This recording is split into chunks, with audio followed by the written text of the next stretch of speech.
Assalomu alaykum hammaga, hurmatli obunachilar. Bugun biz Xorazm viloyati Xivadamiz. Bu yerga shu gazoblok stanoylarimizni olib kelib o'rnatib berdik. Xudo xolasa 2 kun bo'ldi. Shu yerda biz montajlarni qilib, polni 100% ishga tushirib berdik. Mishalkamiz shu 100 litrli subachok va pastdagi 1 tonnalik.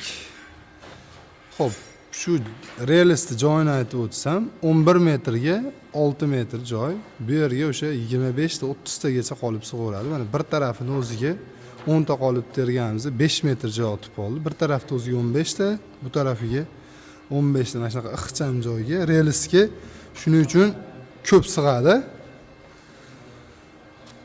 Xo'p, 10 komplekt qolib bor bu yerda. Avtomat reskamiz bor. Shuni hammasini 6,5 ming dollarga olib kelib, ustanovkalari bilan qilib berdik. Xudo xolasa mana ishga tushdi. O'zlari ham mana gazobloyda 2 ta 3 ta quyishdi. Bugun erta bilanda mana buni biz kecha quyib reskada kesib bergan edik. Mana holatlari zo'r holatda. Avtomat reskamiz mana aravalarni tayyorladik. Mana oxiri mana shu holatda bitkazib berdik. Kimga shunaqa gazobloy biznes kerak bo'lsa, bemalol ekrandagi nomerlarga aloqaga chiqaverasizlar.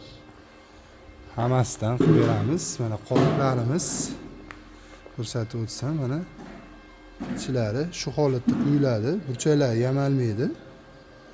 Shundoq quyib to'kiladi. Hop, hozir yana nima qoldi?